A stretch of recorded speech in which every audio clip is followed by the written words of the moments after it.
बापट स्वामींचा एक अभंग सादर करते. हरीचे चिंतन करी रात्रंदिन, हरीचे चिंतन करी रात्रंदिन, वाऊगा तो क्षण जावोने दे, हरीचे चिंतन करी रात्रंदिन, हरीचे चिंतन करी रात्रंदिन, चालता बोलता जेवण जेविता, चालता बोलता जेवण जेविता, सदा देता घेता हरी ध्यान,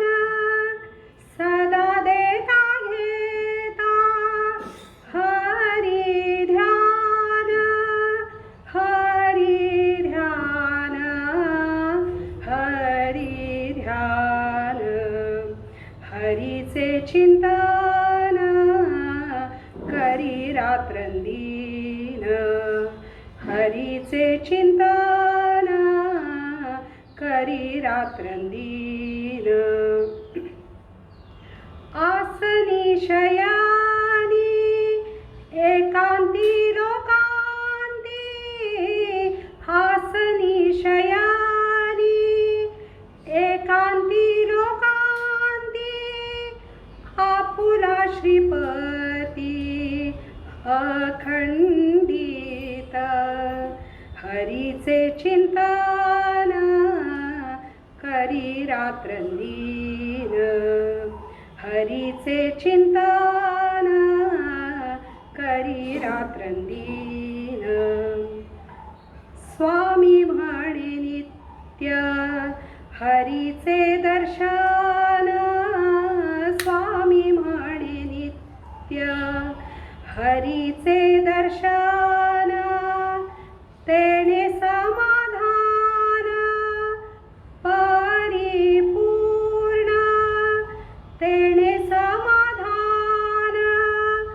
परिपूर्ण, परिपूर्ण, परिपूर्ण, हरीचे चिंतन करी रात्रंदिन, वाऊगा तो क्षण जावोने दी, हरीचे चिंतन करी रात्रंदिन, हरीचे चिंतन, हरीचे चिंतन, हरीचे चिंतन करी रात्रंदिन. धन्यवाद. या प्रवचन मालिकेला तर दुसऱ्या दिवशीचं प्रवचन म्हणजे आपल्या आजच्या प्रवचनकार माननीय श्री भाग्यश्री ताई पटोले सादर करणार आहे. शालेय व महाविद्यालयीन शिक्षण त्यांचं रत्नागिरीत झालेलं आहे. ते झाल्यावर त्या GM शेट्टी हायस्कूल बसणीला शिक्षक आणि मुख्याध्यापिका म्हणून त्या निवृत्त झाल्या. आकाशवाणीवरील सूरमणी रंगती, अंगत पंगत अशा विविध कार्यक्रमासाठी त्यांनी स्वतः लेखन केलेलं आहे. कथाकथन, वक्तृत्व स्पर्धा यामध्ये त्यांचा विविध प्रकारे सहभाग होता. रत्नागिरीतील भगिनी मंडळामध्ये लोकमान्य टिळकांचे अग्रलेख, संत एकनाथ, महाभारतातील कृष्ण अशा विषयांवर प्रवचनं त्यांनी केली आहेत. त्यांचा आजचा प्रवचनाचा विषय आहे महाभारतातील क्रांतिकारक स्त्रिया. त्यांनी आपले प्रवचन कृपया सुरू करावे ही विनंती. तत्पूर्वी त्यांचा सन्मान आपल्या मंडळाचे कार्याध्यक्ष श्री जयंतराव देसाई करतील.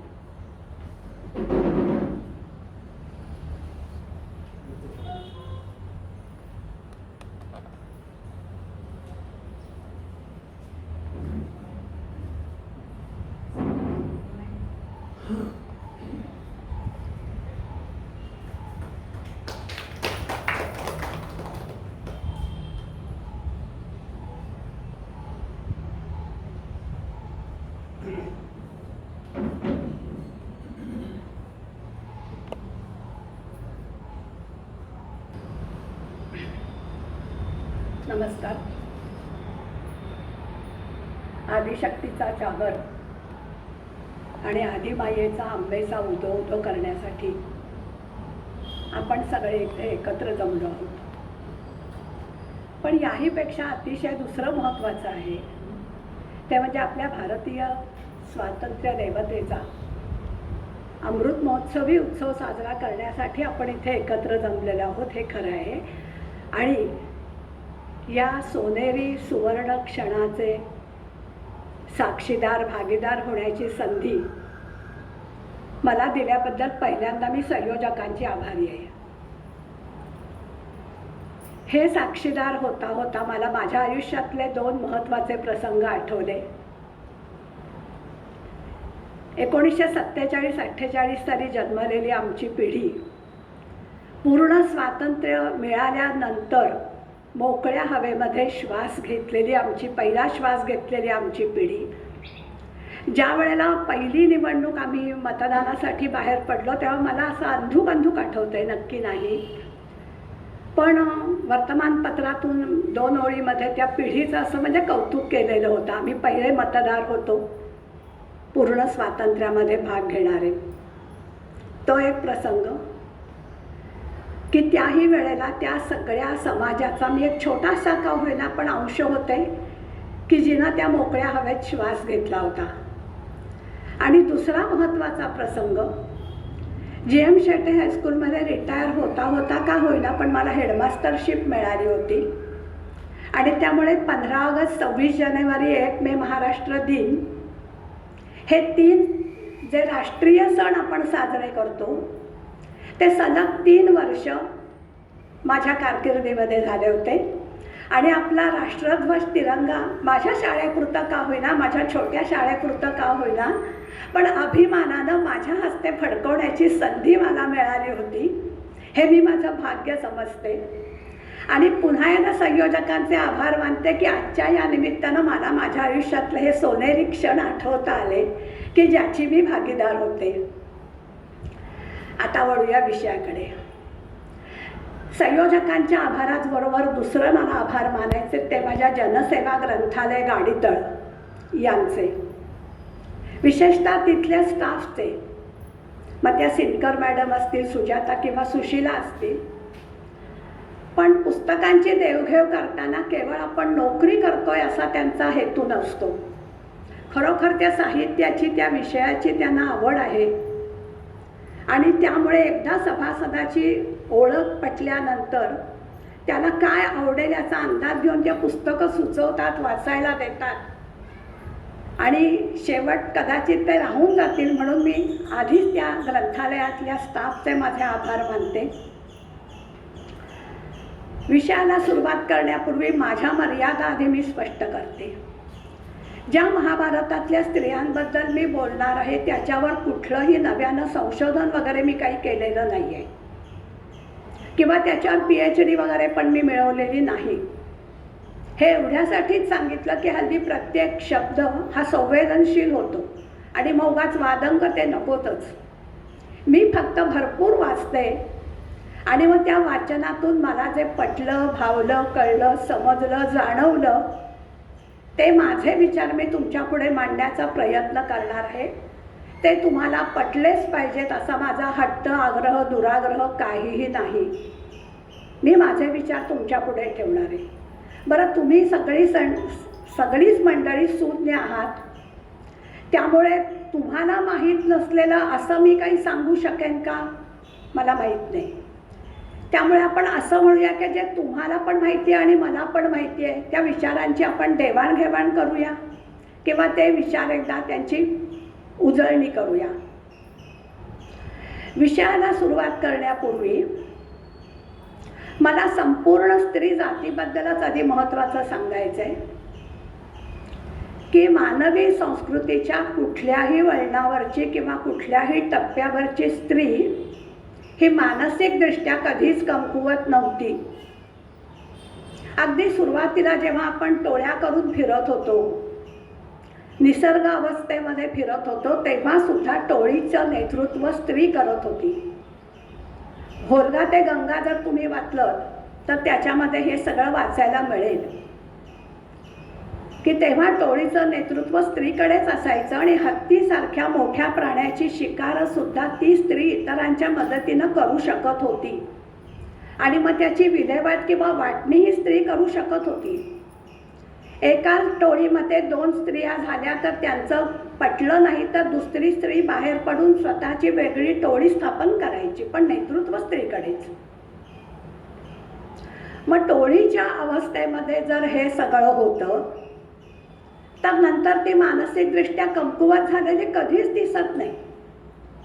मग ती रामायणकालीन स्त्री असून दे, महाभारत काळातली असून दे, शिवकालीन असून दे, पेशवाईतली असून दे, 1857च्या स्वातंत्र्य समरातली असून दे, राष्ट्रीय सभेची स्थापना झाल्यानंतर ब्रिटिशांशी लढा दिला गेला त्यातली असून दे, वंगभंगाची चळवळ असून दे, तिथे सुद्धा प्रीतिलता वड्डेदार सारख्या स्त्रिया होत्या, मुली होत्या.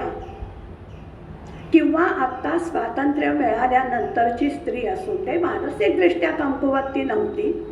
शारीरिकचं जे निसर्गदत्त आहे त्याच्याबद्दल आपण काही बोलूच शकत नाही, पण मानसिकदृष्ट्या ती कमकुवत कधीच नव्हती. महाभारतातल्या स्त्रिया सुद्धा याला अपवाद नाहीत. अगदी सुरुवातीलाच मला असा विचार करता करता पहिलीच आठवली ती म्हणजे खरं म्हणजे वाल्या कोळ्याची बायको. मला माहिती आहे ती रामायणातली आहे, पण ती का आठवली? ती राजघराण्याशी संबंधित नव्हती. वाटमारी करणाऱ्याची ती बायको होती. आदिवासी वनवासी असतात त्यापैकीच ती होती. पण पहिल्यांदा धडाडीनं तुझ्या पापामध्ये आम्ही सहभागी होणार नाही हे सांगण्याचं धैर्य त्या बाईनं दाखवलेलं होतं. म्हणजे ती सामान्य स्त्री होती, राजघराण्यातली नसताना सुद्धा. आणि आजही आपण पाहतो की कोरोनासारख्या या 2 वर्षाच्या काळामध्ये आर्थिक कोंडी किती झालेली आहे ही आपल्या सगळ्यांनाच माहिती आहे. पण अशा वेळेला सुद्धा एक स्त्री आपल्या कच्च्या वच्च्यांसकट तो संसार कसा का होईना पण धडाडीनं सांभाळते. उठसूट आत्महत्या करायला स्त्री गेली असं कमी पाहायला सापडतं किंवा अगदी नाईलाजाने.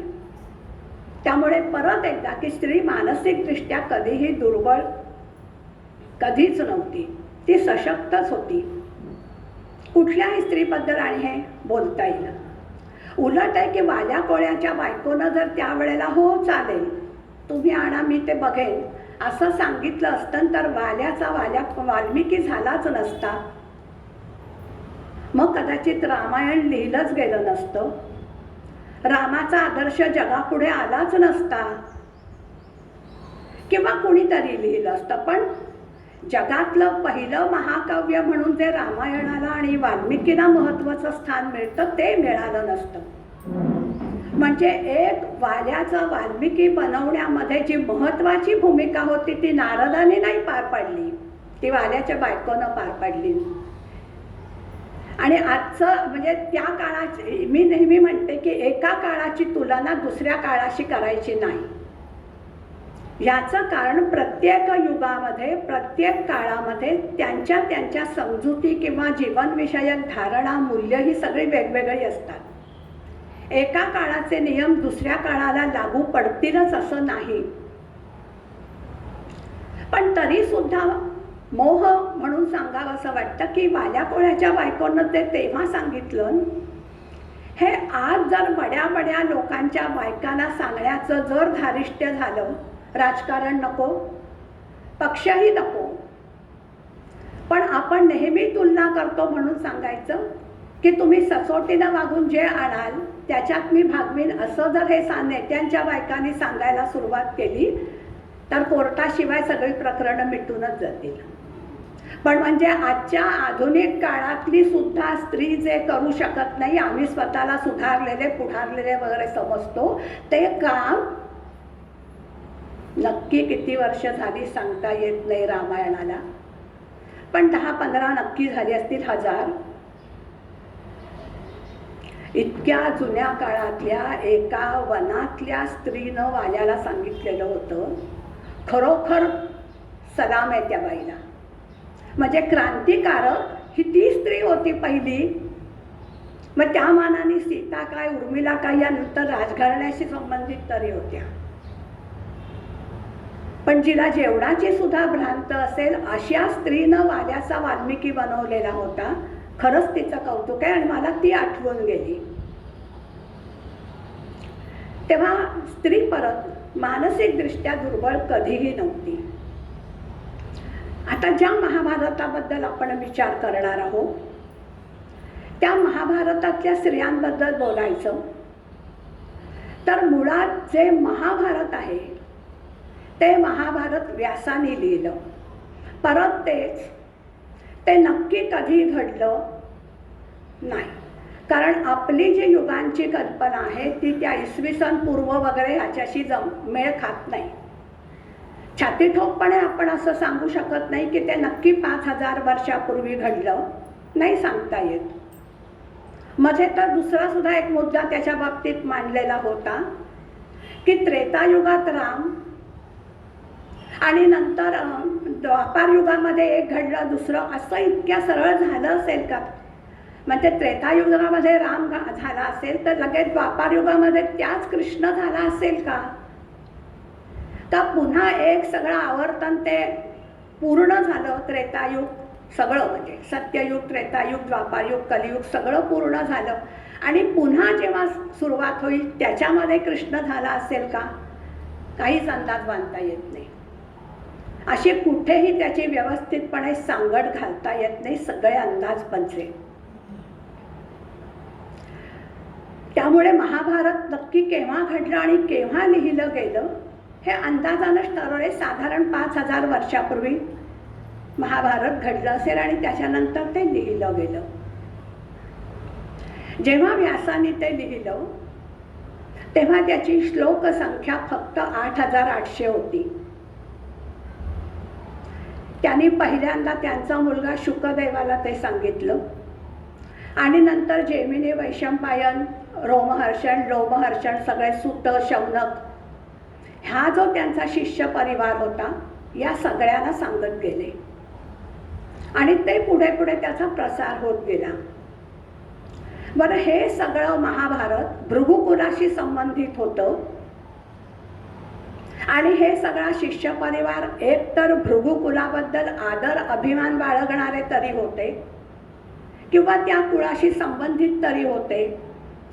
त्यामुळे प्रत्येकानं एकानं दुसऱ्याला सांगताना त्याच्यामध्ये आपापली भर घालत गेला आणि असं होत होत जन्मेजयाला सांगून महाभारत झाल्यानंतर त्या महाभारताची श्लोक संख्या ही 1,00,000च्या पुढे गेली.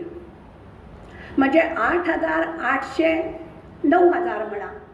9,000चं सुरुवातीला लिहिलेलं ते काव्य जेव्हा त्याचं नाव होतं जय नावाचा इतिहास, म्हणजे फक्त भारत असेल ते. त्या 9,000 श्लोकांचा विस्तार वाढत वाढत 1,00,000च्या वर गेला. ही सगळी मध्ये भर घालत गेली आणि आजच्या घडीला तो जो जय नावाचा इतिहास, जो जुना ग्रंथ व्यासाने मूळ लिहिलेला होता त्याची प्रत बहुतेक कुठेही उपलब्ध नाही. हिमालयातल्या कुठल्या गुहेमध्ये असली तर मला माहीत नाही. आज जे महाभारत प्रचलित आहे त्या भारताचं जे महाभारत झालं ते जे प्रचलित आहे ते उपलब्ध प्रत आहे. म्हणजे वाडिंब्यांनी त्यांचीच मराठीत अनुवाद वगैरे केलेले होते आणि त्याच्यासाठी त्यांनी निळकंठी प्रत वापरलेली होती. निळकंठ नावाच्या माणसानं भटकंती करून ते सगळं गोळा करून त्याच्यावरून महाभारताची एक शुद्ध प्रत त्यातल्या त्यात तयार केलेली होती. ती आज मानली जाते. बाकी पुण्याच्या भांडारकर इन्स्टिट्यूटमध्ये सुद्धा ती जी 8-9,000ची ती नाही, त्यानंतरच्या तिथे पाहायला सापडतात. तेव्हा आज जे आहे ते भारत जय नावाचा इतिहास नव्हे, महाभारत उपलब्ध आहे. त्याच्यामध्ये मूळ कथानकही आहे, उपकथानकं पण आहेत, पुराणातल्या पण आहेत. पण त्या सगळ्यांचा मिलाफ इतका सुरेख घातला गेलेला आहे की आता जर त्याच्यातून व्यासांचे श्लोक कुठले 9,000 शोधायचं म्हटलं तर ते शोधणं कठीण आहे. हे झालं त्या ग्रंथाबद्दल. आता या ग्रंथावरूनच बोलायचं तर पुन्हा वादाचा विषय नको. कृष्ण घडला की नाही, होता की नाही, याच्या पुढे प्रश्न लागू शकतील. खरोखर महाभारत घडलं का, विचारवंत त्याच्याही पुढे प्रश्नचिन्ह लावतील. पण एक नक्की आहे की व्यासाने महाभारत नक्की लिहिलं, कारण ते लेखी आहे, लिखित पुरावा आहे. गांधारी कुंती खऱ्या घडल्या की नाही तो नंतरचा विषय, पण त्या व्यासांच्या मानसकन्या नक्की आहेत, कारण त्या महाभारतामध्ये आहेत. म्हणजे या सगळ्या व्यासांच्या मानसकन्या, या सगळ्यांबद्दल जर बोलायचं झालं तर या सगळ्या आदर्श समाजापुढे ठेवणाऱ्याच होत्या. एका वाक्यात जर सगळ्यांचं बोलायचं झालं तर त्यावेळचा जो धर्म म्हणून पाळला जात होता त्या धर्मपालनातली अत्युच्च पातळी त्यांनी गाठलेली होती सगळ्यांनी. त्याग त्याग त्याग म्हणजे किती, आता याच्यावर त्याग करण्याचं काही शिल्लकच राहिलेलं नाही. कुलाचा अभिमान म्हणजे किती, पुढे काही नाही. प्रत्येक बाबतीतले, त्यामुळे त्या समाजाला आदर्शभूत ठरल्या. आता असं हे महाभारत व्यासाने लिहिलं. आता व्यास ही सुद्धा एक उपाधी आहे. व्यास हे नाव नव्हे, व्यक्तिवाचक नव्हे, उपाधिवाचक आहे. म्हणजे पदवी किंवा तुम्हाला श्रेणी, जसं पंतप्रधान, राष्ट्रपती, मुख्यमंत्री या उपाधी आहेत. पण नरेंद्र मोदी हे व्यक्तिवाचक आहे, उद्धव ठाकरे हे व्यक्तिवाचक आहे. तसं व्यास ही उपाधी आहे. याचं कारण असं की जर जुने ग्रंथ, ती स्तोत्र देवी वगैरे चालली, आपण विष्णू पुराण वगैरे जर चाललं तर त्याच्यामध्ये 27 व्यासांची नावं आपल्याला पाहायला सापडतात. मग त्याच्यामध्ये विष्णू आहे, प्रजापती आहे, विवस्वान आहे, खुद्द या व्यासांच्या वंशातले सुद्धा पराशर, शक्ती, वशिष्ठ ही सगळी नावं त्या व्यासांच्या संदर्भात पाहायला सापडतात. 28वे हे व्यास की ज्यांनी महाभारत लिहिलं असं आपण म्हणतो. म्हणजे व्यास ही उपाधी आहे. मग पहिल्या 27पेक्षा हे 28वे व्यास जगन्मान्य का झाले, लोकप्रिय का झाले, याचं महत्वाचं कारण म्हणजे व्यासाने केलेलं कार्य. मग व्यासाने वेद लिहिले का, नाही, वेद आधी लिहिले गेलेले होते. पण सगळे वेद एकत्र असलेला एक मोठा ग्रंथ व्यासांच्या पूर्वी होता. व्यासाने त्याच्यात संशोधन करून आशयवार त्याचे 4 गटात विभागणी केली. ऋग्वेद, सामवेद, यजुर्वेद, अथर्ववेद ही विभागणी मात्र व्यासाने केली. महापुराणांची रचना व्यासाने केली का, नाही. महापुराण सुद्धा एकत्र असलेला मोठा ग्रंथ व्यासांच्या आधीपासून होता. पण त्यातल्या गोष्टी प्रत्येक वेगवेगळ्या करून त्यातला आशय लक्षामध्ये घेऊन त्यांची 18 महापुराणामध्ये रचना मात्र व्यासाने केली. मग ते ब्रह्मपुराण, विष्णू पुराण, देवी पुराण, गरुड पुराण, ती जी 18 महापुराण आहेत ती सगळी व्यासांची रचना आहे. इतकंच करून व्यास थांबले नाहीत, तर त्या महापुराणातून उपपुराण सुद्धा व्यासाने 18 निर्माण केली. हे व्यासांचं कार्य. आणि या 2 कार्यांपेक्षा तिसरं महत्वाचं कार्य व्यासाने केलं म्हणजे ती महाभारताची रचना. त्याच्या पाठोपाठ श्रीमद भागवताची रचना, हरिवंशाची रचना. आणि ही रचना का महत्वाची, आणि याच्यानंतर चौथं त्यांचं महत्वाचं कार्य म्हणजे श्रीमद भगवद्गीता त्यांनी लिहिली. मला माहिती आहे तो स्वतंत्र ग्रंथ नाही, महाभारतामध्ये आहे. कृष्णाला अर्जुनाला कार्यप्रवण करण्यासाठी सांगितली. पण महाभारत आणि भगवद्गीता यांनी एवढं मोठं व्यासांचं कार्य सिद्ध केलं की वेदातलं जे तत्वज्ञान होतं ते सगळं त्यांनी महाभारतात आणि पुढे भगवद्गीतेत आणलं. वेदातलं जे तत्वज्ञान होतं हे त्यावेळेला स्त्रियांना अधिकार नव्हता, शूद्रांना अधिकार नव्हता. म्हणजे समाजातले हे दोन वर्ग, स्त्री आणि शूद्र, हे समाजातले दोन मोठे वर्ग या तत्वज्ञानापासून वंचित ठेवलेले राहिलेले होते. अधिकार नाही या बेसवर. पण आता हे तत्वज्ञानच त्यांनी महाभारत आणि भगवद्गीतेत प्रामुख्यानं आणल्यामुळे आणि ते एकमेकांना सांगूनच त्याचा प्रसार झालेला असल्यामुळे हे तत्वज्ञान सर्वसामान्य लोकांपर्यंत जाऊन पोचलं. आज आपल्याला माहिती आहे की आपली भगवद्गीता जगाच्या कानाकोपऱ्यापर्यंत जाऊन पोचली आहे. आज वेगळी ती कुणी लिहिली सांगायची गरजच पडत नाही. आता तेच लोक आम्हाला सांगतील आम्ही विसरलो तर, अरे मूर्खानं तुम्ही विसरलात पण ते आम्ही जपली आहे. असं इतरांकडून आम्हाला ती सुद्धा शिकायची वेळ येईल. कारण आम्ही प्रत्येक 2 शब्दामागे 1 शब्द इंग्लिश वापरणार. ते सगळं हल्ली मोबाईलमधून आपल्याला वाचायला मिळतं. त्यामुळे भगवद्गीता सुद्धा दुसरीकडून आपल्याला शिकायची वेळ येईल. व्यासांचं नाव जगाच्या कानाकोपऱ्यापर्यंत जाऊन पोचलं ते म्हणून. हे सगळं वेदातलं तत्वज्ञान त्यांनी. आणि मग मगाच सारखंच पुन्हा तेच म्हणावं लागेल की भगवद्गीता कृष्णानं नक्की सांगितली होती का माहीत नाही, पण व्यासांच्या लेखणीतून ती उतरली होती हे नक्की. म्हणजे हे तत्वज्ञान व्यासाने लिहिलं होतं हे नक्की. म्हणजे इतर जशा त्यांच्या मानसकन्या आहेत तशीच सगळ्यांना मार्गदर्शन ठरणारी भगवद्गीता, श्रीमद भगवद्गीता ही सुद्धा त्यांची मानसकन्या आहे. आणि ती किती श्रेष्ठ. कोणे एकेकाळी असं म्हटलं जात होतं की महाभारत म्हणजे एक महावस्त्र आहे आणि भगवद्गीता हे त्याला लावलेलं ठिगळ आहे. पण आज भगवद्गीतेचं महत्त्व ऐकलं की लक्षामध्ये येतं की भगवद्गीता म्हणजे हिरा आहे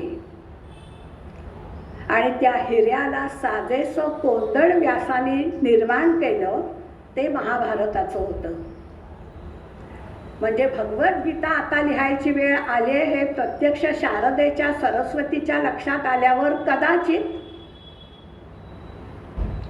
तिनंही व्यासांना सहकार्य करायचं ठरवलं आणि म्हणून हृदयापासून मेंदूपर्यंत कदाचित ती त्यांच्या शरीरामध्ये सामावली गेली.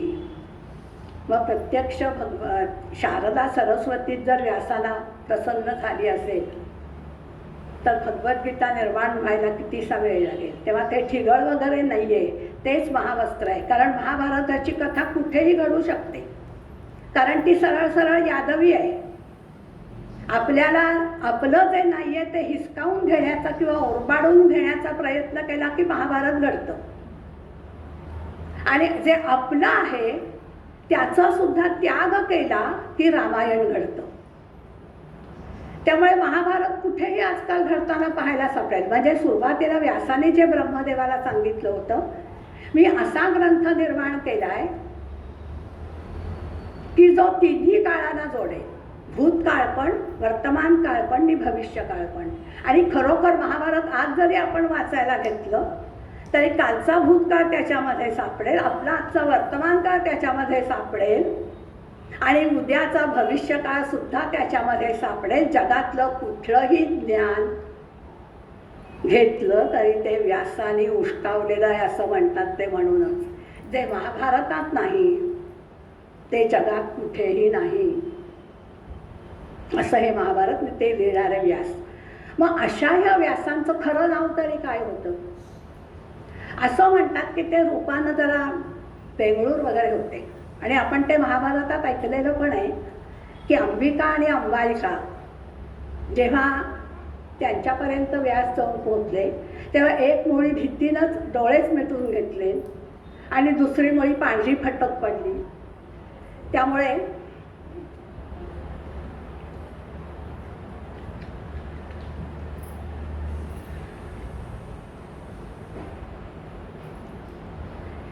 यांचं नाव कुणी न ठेवता पडलं कृष्ण.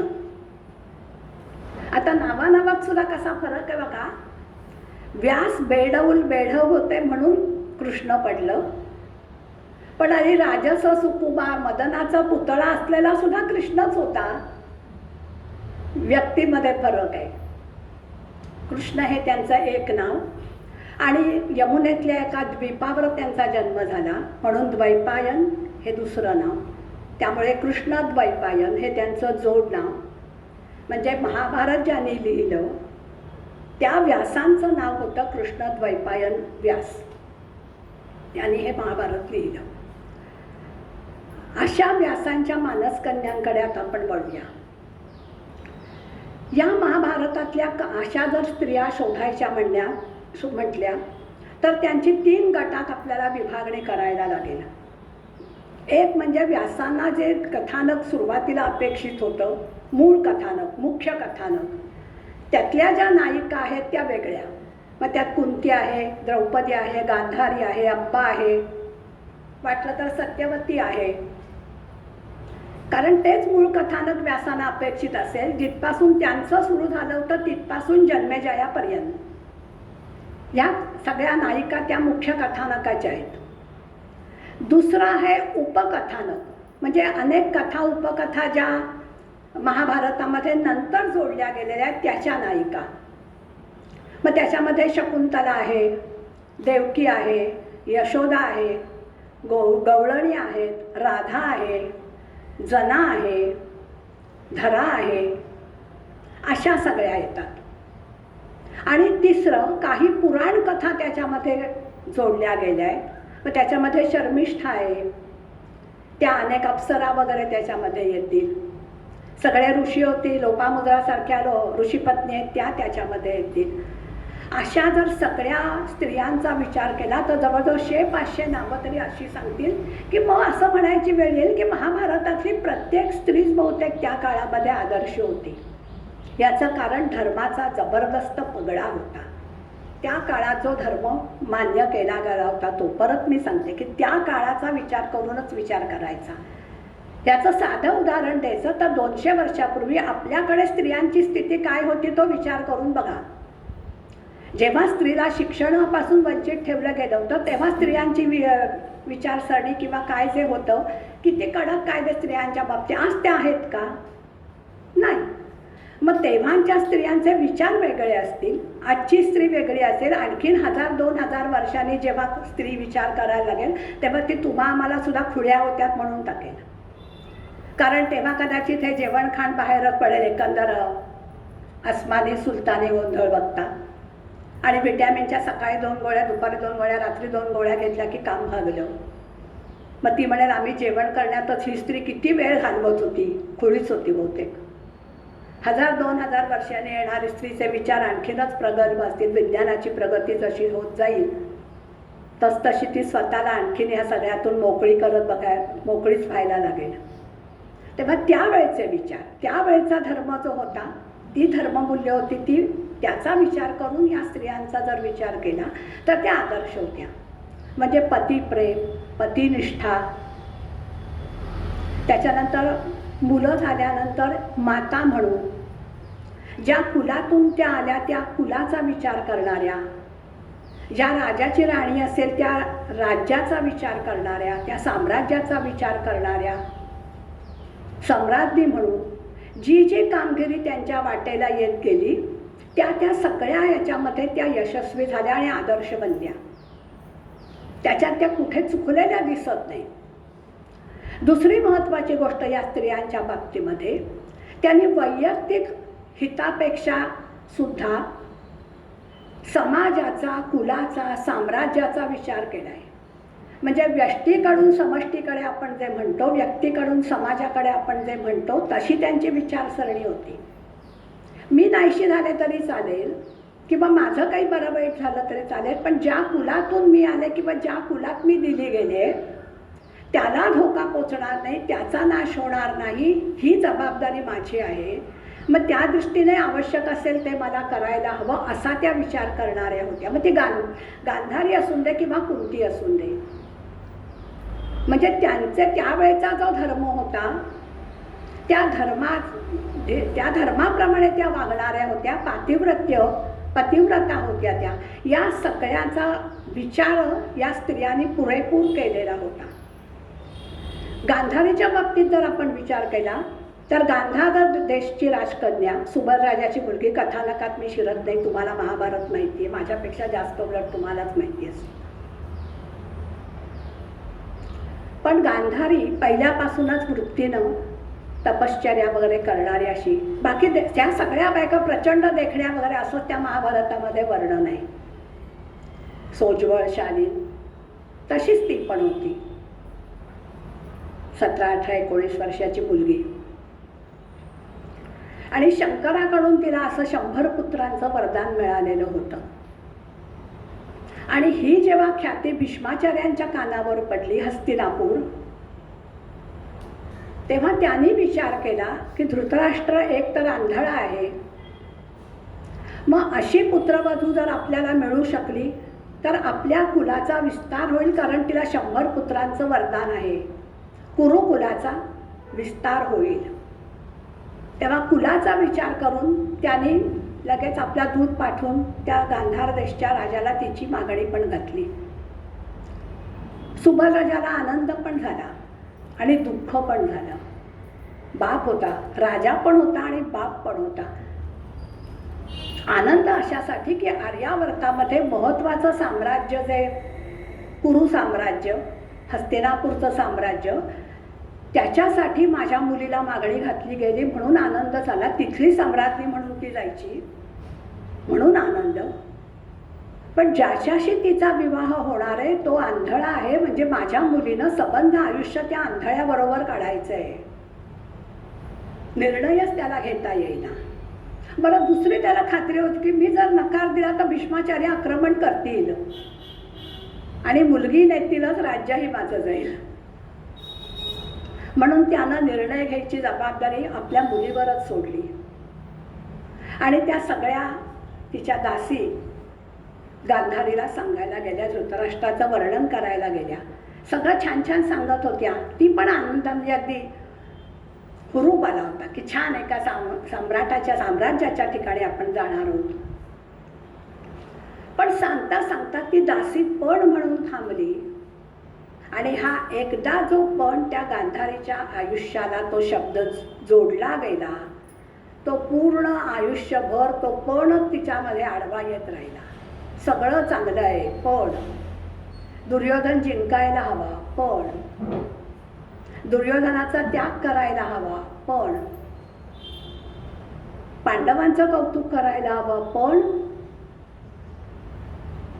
आणि ह्या पण शेवटी इतका मोठा होत गेला की बिचारीनं आपल्या अंतःकरणामध्ये साठवून ठेवलेला किंवा अडवून ठेवलेला सगळा राग त्या कृष्णावर शेवटी निघाला आणि त्याला शाप देऊन ती मोकळी झाली. त्या पणाचं इतकं झालं, माझ्याप्रमाणे तुझं कुलही नष्ट झालेलं तुला पाहावं लागेल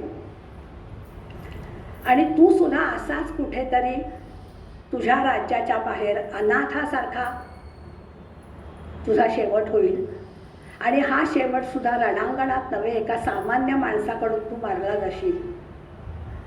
अर्थात कृष्णाने तो हसण्यावरही नेला. ते म्हणाले, अगं तू शाप देणार म्हणजे तो खरा होणारच, पण या कार्यासाठीच तर माझा जन्म आहे ना. जाता जाता मला ते यादव कुळ सुद्धा एकदा निपटायचंच आहे.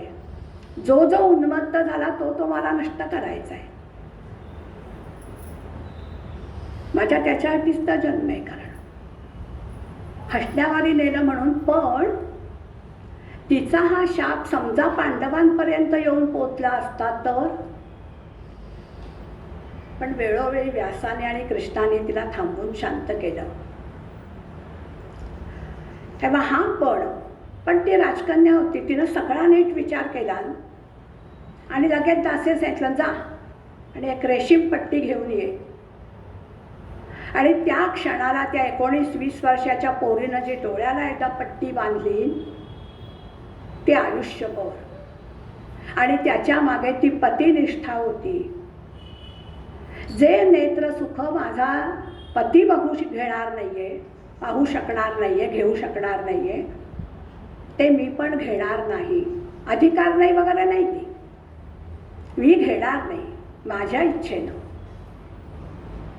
मी ते नेत्रसुख घेणार नाही, जे माझ्या पतीला मिळणार नाही. म्हणून तिनं सुद्धा ती पट्टी आपल्या डोळ्यात, बघा मी मगाशी म्हटलं होतं की जो धर्म आहे तो पाळायचा. आणि त्यामुळे तशी शकुनी तिला घेऊन हस्तिनापूरला आला, तो विवाह झाला. काही दिवसातच तिला आपला नवरा नुसता डोळ्याने आंधळा नव्हे तर विचाराने पण आंधळा आहे हे कळलं. तो महाप्रचंड लोभी आहे, महाद्वेषी आहे, मत्सरी आहे, प्रत्येक गोष्टीचा मोह त्याला आहे. आणि हे सगळं धन जे दिसतंय ते जर पंडूनं मिळवलेलं असेल तर ह्यानं फक्त त्याचं रक्षण करायचं. हा जे सगळं खायला बघतोय हेही चुकीचं आहे, हे सगळं तिला कळत होतं पट्टी बांधून सुद्धा. आज जे आम्ही म्हणतो तिनं कशाला पट्टी बांधून घेतली, पट्टी बांधली नसतील तर कदाचित दुर्योधनाला चांगलं वाढवलं असतं, असं जेव्हा आम्ही म्हणतो ते आज आम्ही कुठे पट्ट्या बांधल्या डोळ्याला? आम्ही तर डोळसच आहोत. आमचे नवरे कुठे आंधळे, ते सुद्धा डोळसच आहे. पण तरी आज समाजामध्ये काय चाललंय, आम्ही कुणाला थोपवू शकतोय? नाही. म्हणजे पट्टी बांधा किंवा बांधू नका, ते थोपवण्याची ताकद आपल्यात आहे का आणि आपण ते करतोय का हे महत्वाचं. गांधारीनं डोळ्यावर पट्टी बांधून सुद्धा, यातली एकही स्त्री प्रत्यक्ष रणांगणावर गेलेली नाही, फक्त अंबा गेली, म्हणजे शिखंडीच्या रूपात ती गेली. त्यामुळे प्रत्यक्ष राजकारभारात रणांगणावर किंवा सिंहासनावर बसून जो सहभाग असतो तो या कुठल्याही स्त्रीचा नव्हता. मग तरी क्रांतिकारक किंवा कर्तबगार होतं असं का म्हणायचं? की अप्रत्यक्ष सहभाग ज्याला म्हणतात तो या सगळ्यांचा होता. गांधारी भर दरबारामध्ये येऊन धृतराष्ट्राला 4 शब्द ऐकवू शकत होती आणि ते तिनं ऐकवलेलंच. जेव्हा द्रौपदी वस्त्रहरण झालं तेव्हा आणि ते तिच्या कानावर गेल्यावर ती दरबारामध्ये आली आणि तिनं धृतराष्ट्राला सांगितलं, अरे तुला फक्त डोळ्यांनी दिसत नाहीये, कानाने ऐकू येतंय ना, तिनं तुला प्रश्न विचारलेला तुला कळतोय ना, आणि तिच्या बाबतीत काय घडतंय आणि ते सगळे बघतायत हे तुला ऐकू येते ना, तिचा आक्रोश. म्हणजे याचे परिणाम काय होतील हे कळल्या इतकी तुला अक्कल आहे ना, हे भर दरबारात तिनं धृतराष्ट्राला विचारलेलं होतं. आणि तेव्हा धृतराष्ट्राला कळलं की हे सगळं थांबवायला हवं. आणि म्हणून मग त्यानं द्रौपदीला वर वगैरे दिले. पण म्हणजे अप्रत्यक्ष पण शिक्कामोर्तब होईल असा सहभाग या सगळ्या स्त्रियांचा होता, यात ते गांधारीच नव्हे. मग क्रांतिकारक जे आपण म्हणतो तो मुळात क्रांती या शब्दाचा अर्थ काय आहे? नुसता वरवरचा बदल म्हणजे क्रांती नव्हे. एक राजा गेला आणि त्याच्याच कुळातला दुसरा राजा आला म्हणजे ती क्रांती होत नाही.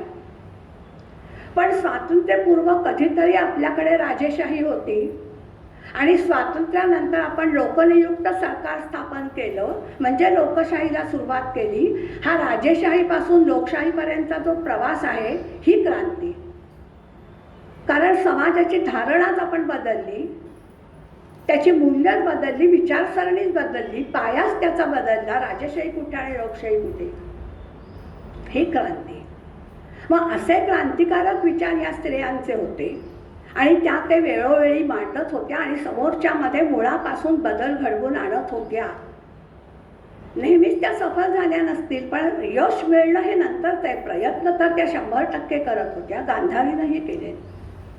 निदान तिच्या त्या भर दरबारामध्ये येऊन बोलल्यामुळे द्रौपदीचं वस्त्रहरण थांबवलं गेलं. धृतराष्ट्रानं तिला वर माग म्हणून सांगितले. नाहीपेक्षा तिथे शेवटी हळूहळू भीम चिडायला लागला होता. फार काळ जर सहन केलं नसतं तर तिथेच कदाचित युद्धाचा प्रसंग ओढवला असता. हे कळल्यात की गांधारी हुशार होती, डोक्याला पट्टी असली तरी सुद्धा. पहिल्याच काही दिवसात तिच्या लक्षात आलेलं होतं की आपला मुलगा काही धडभला नाही. अगदी लहानपणी पांडव त्या भीमाला जेव्हा त्या लाडवातनं विष वगैरे घातलं गेलं तेव्हा, वारणावताला त्याला पाठवलं गेलं तेव्हा प्रत्येक वेळेला ती दुर्योधनाला हे विचारायची, हे सगळं खरं चाललंय ना? धृतराष्ट्राला विचारायची, तुझी नाटकं नाही आहेत ना? म्हणजे इतकं तिनं आपल्या नवऱ्याला आणि मुलांना बरोबर ओळखलेलं होतं. तिची चौकडी होती, दुर्योधन, दुःशासन, कर्ण आणि शकुनी, या सगळ्यांना ती पुरेपूर ओळखून होती. आणि म्हणून त्यांच्याकडून घडणाऱ्या प्रत्येक बारीक सारीक गोष्टीवर तिचं लक्ष होतं. महालामध्ये तिचे स्वतःचे हेर होते. असं सगळं राजकारण ती घडत होती. म्हणून म्हटलं की तीही क्रांतिकारक होती. शेवटी सुद्धा युद्धामध्ये तिचे सगळेच पुत्र मारले गेले. पण द्रौपदीला घेऊन ज्यावेळेला कुंती तिच्या सांत्वनाला आली तेव्हा ती द्रौपदीला म्हणाली, तू आणि मी अगं समदुःखीच आहोत. कारण द्रौपदीची सुद्धा स्वतःची 5 मुलं अश्वत्थाम्याकडून मारलीच गेली होती. माझेही 100 पुत्र मारले गेले, तुझेही पुत्र मारले गेले, तुझं माझं दुःख सारखंच आहे, कुणी कुणाचं सांत्वन करायचं. तिला पांडवांबद्दल प्रेम होतं. पंडूनं मिळवलेलं राज्य त्याच्या मुलाला उत्तराधिकारी मिळून मिळायला हवं. युधिष्ठिर मोठा आहे, त्यामुळे राज्य त्याच्याचकडे जायला हवं. निदान पक्षी जे त्याला पहिल्यापासून इंद्रप्रस्थ दिलेले ते तरी त्याला मिळायला हवं, या मताची ती होती.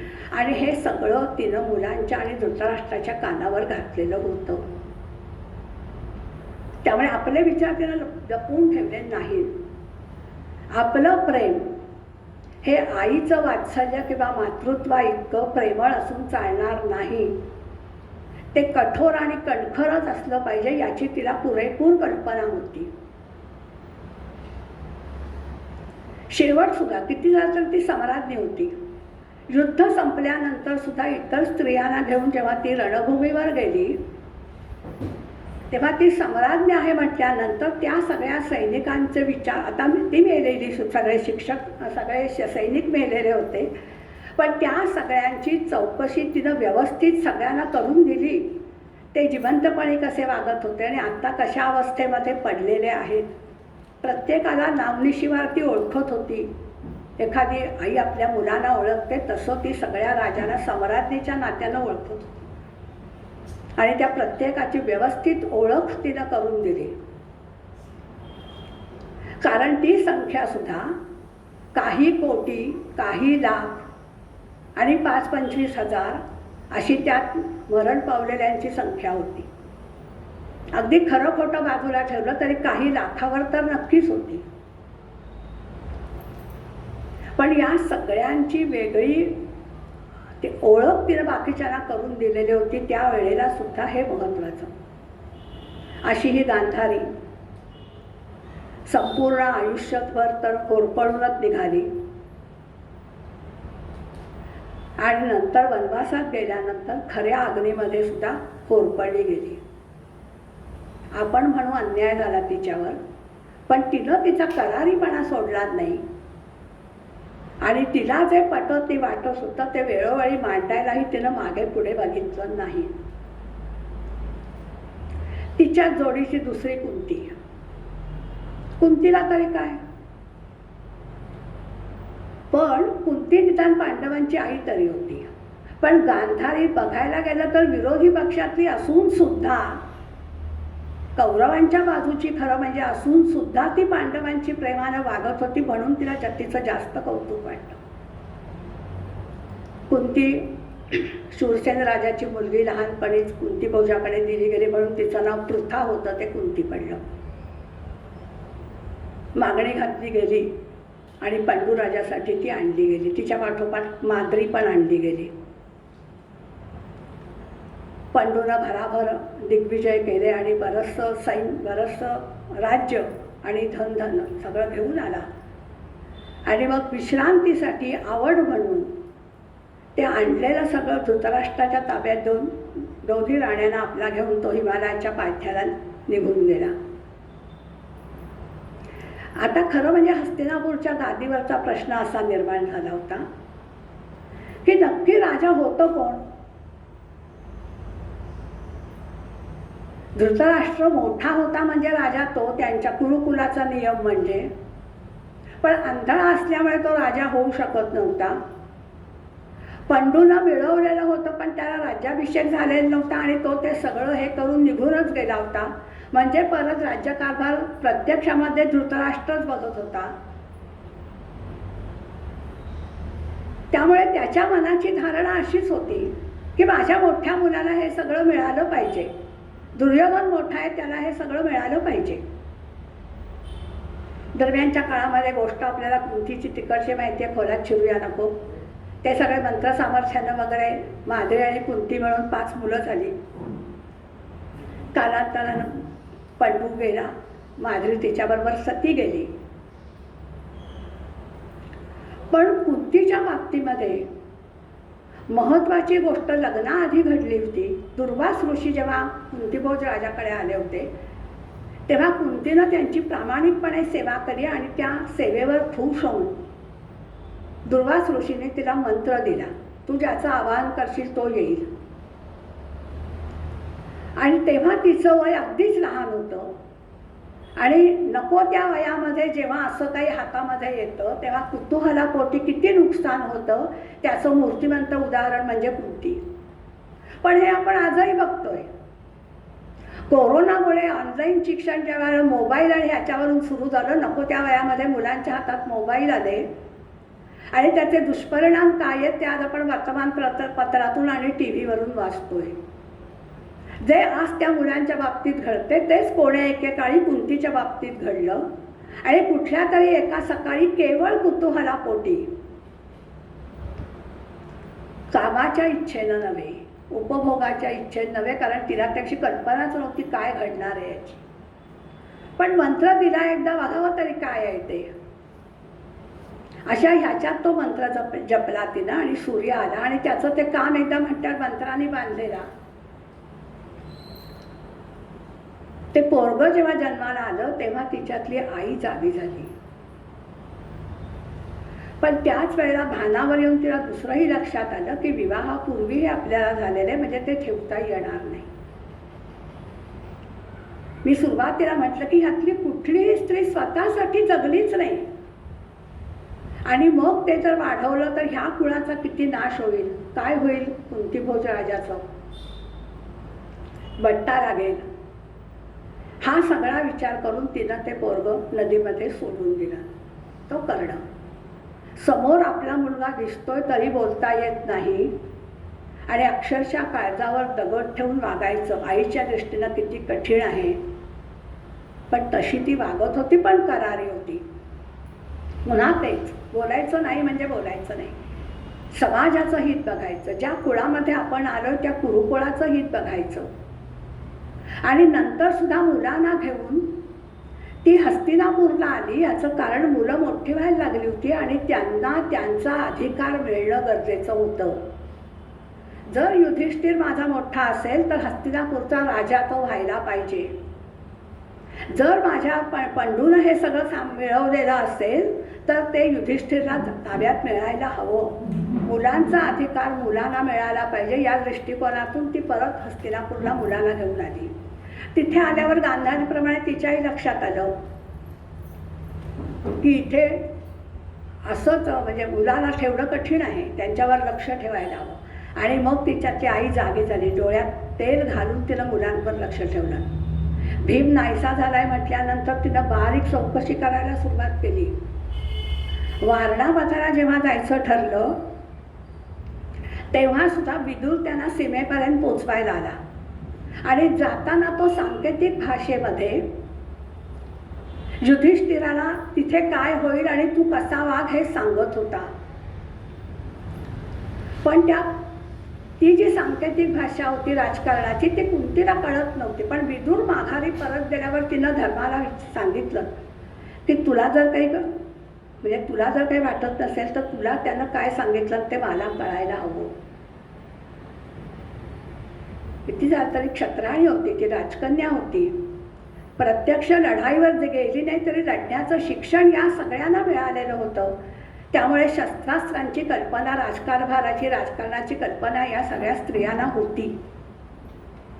आणि धर्माच्या लक्षात आलं आपली आई चाणाक्ष आहे आणि म्हणून विदुरानं त्याला जे काही सांगितलं होतं ते सगळं त्यानं आपल्या आईला सांगितलं. नंतर सुद्धा ते एकचक्रा नगरीमध्ये आपल्याला त्या बाकासुराची कथा माहिती आहे. पण त्यावेळेला धर्म म्हणाला होता, कशाला तू भीमाला पाठवतेस आणि त्यात म्हणजे संकटात कशाला घालवायचं त्याला. तेव्हा तिनं धर्मराजाला धर्म म्हणजे काय असतो हे समजावून कुंतीनं सांगितलं. का मदत करायची संकटात ते तुला म्हणाले मी सांगते. एखाद्या ब्राह्मणाला, तेव्हा वर्णव्यवस्था होती आपल्याकडे, एखाद्या ब्राह्मणाला अडचणीच्या काळामध्ये मदत केलीस तर सद्गती मिळेल तुला. एखाद्या क्षत्रियाला अडचणीच्या काळात मदत केलीस तर उत्तम राजा म्हणून तुझा नावलौकिक होईल. एखाद्या वैश्याला मदत केलीस तर लोकोपयोगी राजा म्हणून तुला कीर्ती मिळेल. आणि एखाद्या शूद्राला मदत केलीस तर इथे पण तुझं कौतुक होईल आणि परलोकात पण तुझं कौतुक होईल. हा धर्म कुंतीनं धर्माला समजावून सांगितलेला होता. त्याच्यावर धर्म काही बोलला नाही आणि ते बकासूर मेला वगैरे ते सगळं नंतर. द्रौपदीला सुद्धा जेव्हा स्वयंवरात अर्जुनानं जिंकून आणली तेव्हा सुद्धा तिनं आतूनच ते सांगितलं होतं, भिक्षा वाटून घ्या. पण बाहेर आल्यानंतर तिला आपली चूक कळली, पण शब्द गेला तोंडातून. पण त्याच वेळेला त्या चाणाक्ष बाईनं धर्मापासून 5 जणांच्या डोळ्यामध्ये त्या द्रौपदीबद्दलची अभिलाषा एका क्षणात तिच्या लक्षात आली. आणि काय क्षणात तिची विचारचक्र चालू झाली बघा, की जर आत्ता ही अर्जुनाशी ठरल्याप्रमाणे हिचं लग्न झालं तर आपल्या 5 मुलांमध्येच यादवी माझं येईल. म्हणून तिनं धर्मावरच तो निर्णय सोडला. तू मोठा आहेस, तू निर्णय घे. तो म्हणाला अर्जुनाशीच होईल. अर्जुनानं तिला जिंकली नाही. तेव्हा अर्जुनानं सांगितलं, नाही नाही, तू मोठा आहेस तेव्हा आधी तुझं लग्न व्हायला पाहिजे. आई म्हणते ते बरोबर आहे. हो नाही करता शेवटी ती 5 पत्नी झाली, पण त्यांच्यात एकही राहिली. 100 कौरवांशी लढण्यासाठी मुळात ते 5 एकत्र येण्याची जी गरज होती ती त्याच्या आधीपासून होतीच, पण द्रौपदीमुळे ते सख्य आणखी निर्माण झालं. अतिशय चाणाक्षबाई.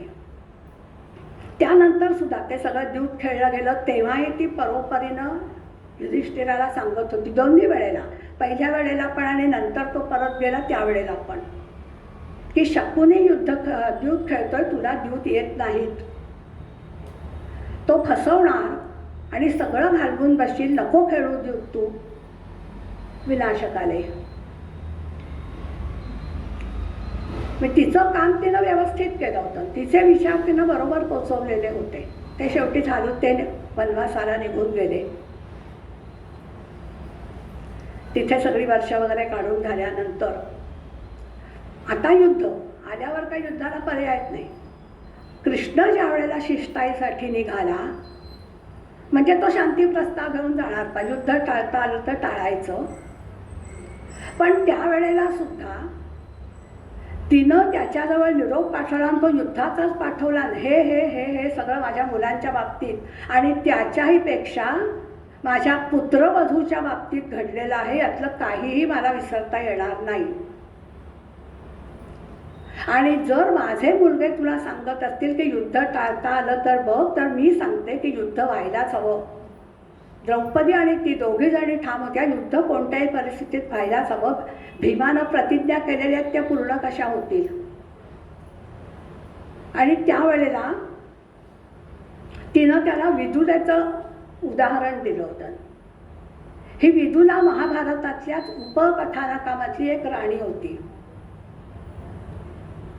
आणि तिचा मुलगा युद्धासाठी जेव्हा तयार होईना तेव्हा विदुलानं त्याला युद्ध तू का केलं पाहिजेस ह्याचं भाषण दिलं होतं, त्याला कार्यप्रवण केलं होतं आणि शेवटी सांगितलं होतं, नाहीतर मेले मी, तू जर युद्धासाठी जाणार नसलास तर तू मला मेलास नाही, मी इथून बाहेर पडून जीव देणार.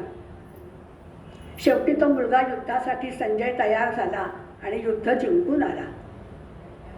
म्हणजे ती सुद्धा राणी यांच्यासारखीच होती की प्रत्यक्ष युद्धाला जरी गेली नाही तरी तिच्या भाषेमध्ये, तिच्या शब्दामध्ये एक प्रखर राज्याभिमान होता की आपल्या त्या समोरच्याला तिनं मुळापासून बदलवला. जो घाबरटपणे युद्ध टाळत होता त्याला युद्ध प्रबल केलं आणि युद्ध जिंकायला लावलं. त्या विदुलेचं उदाहरण कुंतीनं आपल्या मुलांना दिलं कृष्णाजवळ निरोप देताना. तसं तुम्ही युद्ध करा. तुम्ही क्षत्रिय आहात. कुणीतरी तुम्हाला भीक घालायची आणि त्याच्यावर तुम्ही जगायचं हे मला मान्य नाही आणि हे तुमचं कर्तव्य पण नाही. त्यापेक्षा ते युद्ध करताना सगळे मेले तरी मला चालतील, पण युद्ध व्हायलाच पाहिजे. हा निरोप कुंतीचा होता आणि जा आता तू शांती प्रस्ताव घेऊन, पण युद्ध टाळायचा प्रयत्न करायचा नाही. हा निरोप त्यानं आपल्या मुलांसाठी पण दिला आणि कृष्णासाठी पण दिला. आणि पुन्हा प्रस्ताव ते सगळं निस्तरून आल्यावर विचारलं काय करून आलास म्हणून. तसं म्हणाला नाही, तुझ्या मनासारखंच होईल, युद्ध काही मला टाळता आलं नाही. त्यामुळे ती खरोखर राजमाता होती. आपल्या मुलांचा जो अधिकार आहे तो त्यांना मिळायलाच हवा. त्याच्यासाठी आकाश पाताळ एक करायला लागलं तर म्हणजे आज आई जशी वागेल तशीच कुंती वागली होती. माझ्या मुलांना जेवढं म्हणून सुख असेल त्यांच्या निदान वाटणीचं ते तरी त्यांना मिळायलाच हवं. तिचं आयुष्य सुद्धा तेच होरपळतच राहिली. आणि सगळ्यात गंमत म्हणजे सगळ्यात तिचे सुखाचे दिवस जेव्हा युद्धानंतर आले तेव्हा 10-15 वर्ष धृतराष्ट्र गांधारीबरोबर तीही पांडवांबरोबर राहिली. पण जेव्हा त्या दोघांनी वनात जायचा निर्णय घेतला तेव्हा तिनंही सांगितलं मी पण जाणार. तशी म्हणाला गं तू का जातेस, तुझं मार्गदर्शन आम्हाला हवंय, आता तुमचं तुम्ही बघायचं. तुम्हाला हे राज्य मिळवून देणं इथपर्यंत माझा सहभाग होता. मला जे सुख म्हणताय ते सगळं पंडूच्या कारकिर्दीत माझं उपभोगून झालेलं आहे. आता पुढचं तुम्ही तुमचं तो काय असेल ते बघायचं. मी त्यांच्याबरोबर वनात जाणार. त्यामुळे पुन्हा नंतर सुखानं तिथे त्यांच्याबरोबर राहिली नाही महालात. यांच्याबरोबर ती वनात गेली आणि तिथे खऱ्या अग्नीमध्ये स्वतःला अर्पण केलं. अशी कुंती. द्रौपदी आपल्याला माहीतच आहे.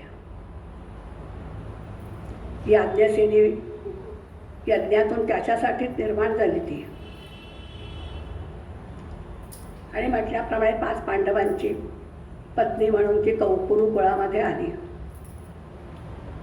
आल्याबरोबर कुरुकुळ हेच महत्त्वाचं. त्यांची ती कुलवधू होती. बिचारीच्या नशिबाला ते द्रौपदी वस्त्रहरणापासूनचे सगळे प्रसंग आले. पण भर सभेमध्ये तिला जेव्हा ते दुःशासनानं ते सोडत दरबारामध्ये आणली तेव्हा भीष्मांपासून सगळ्यांना विचारलं तिनं, तुम्ही होतात ना द्रोणाचार्य, तुम्ही हे संस्कार केलेत का, तुम्ही आचार्य आहात त्यांचे. भीष्माचार्य तुम्ही कुलाचे प्रमुख आहात, बोलत का नाही याच्यावर काही. द्रोणाचार्याला विचारलं, कृपाचार्याला विचारलं, एकही जण बोलायला तयार नाही. तिने एकच प्रश्नाचं उत्तर द्या मला की जो स्वतः आधी हरलाय तो मला पणाला लावू शकतो का. तो स्वतःलाच हरलाय, त्याचा माझ्यावर तरी अधिकार आहे का. तो कसा मला पणाला लावू शकतो याचं मला उत्तर द्या. पण अर्थाचे दास असतील त्या तिघांपैकी इतर कोणीही त्याच्यावर उत्तर मिळालं नाही. आणि मग ती चिडून जे एक एक सगळं बोलत गेली तेव्हा गांधारीला कळल्यावर गांधारी दरबारामध्ये आले आणि तिनं ते वस्त्रहरण थांबवलं. दुःशासनाला सांगितलं की हात मागे घ्यायचे. त्यामुळे द्रौपदी वस्त्रहरण तिथेच थांबलं. आणि मग धृतराष्ट्राला ते तिनं विचारलं ते द्रौपदीनं विचारलं, महाराज तुम्ही आंधळे आहात, ऐकू येते ना काय चाललंय ते, मी काय विचारते ते. तेव्हा गांधारीनं सांगितल्यावरून धृतराष्ट्रानं तिला वर दिले. त्यात सुद्धा ती इतकी हुशार होती. पहिल्या वरानं तिनं युधिष्ठिराला मोकळं करा म्हणून सांगितलं दास्य. तेव्हा धृतराष्ट्र म्हणाला का, मग तू अर्जुनाला आणि भीमाला का नाही सांगितलंस. नाही म्हणाले, ते मोठे आहेत, उद्या त्यांचाच मुलगा हस्तिनापूरच्या गादीवर बसायचा आहे, तेव्हा दास्याचा मुलगा दासच असेल म्हणजे पुन्हा त्याला ती गादी मिळू शकणार नाही. तेव्हा युधिष्ठिरच आधी मोकळा व्हायला पाहिजे. काय त्या बाईचं डोकं चाललं. आणि त्यामुळे युधिष्ठिराला आधी मोकळं करा, मग दुसऱ्या वरानं त्यानं भीमाला आणि अर्जुन म्हणजे बाकी सगळ्यांना मोकळं करून घेतलं. तिसरा वर माग म्हणाला, तुझ्यासाठी माग काहीतरी. गांधारी पण म्हणाली नाही, अतिमोहात पडायचं नाही. कुलस्त्रीला 2च वर, त्या 2 वर मी मागितलेत. मी आणखीन मागत गेले तर पुन्हा ती नाचक्की होईल आणि इतक्या मोहात मला पडायचं नाही. आणि दुसरी गोष्ट, तुम्ही मला वर म्हणून दिलेलं राज्य मला नकोय. माझे 5 पती मोकळे झाले की ते त्यांच्या स्वबळावर राज्य मिळवतील, त्यामुळे 2 वरच पुरे. द्रौपदी तिथे बघायला मिळते. नंतर वनवासाला जायची जेव्हा वेळ आली तेव्हा गांधारी म्हणाली, अगं तू कशाला जातेस, तू थांब इथे. कोणती वय वाढले म्हणून थांबेल, तू पण थांब. किती वाजले बघा. तेव्हा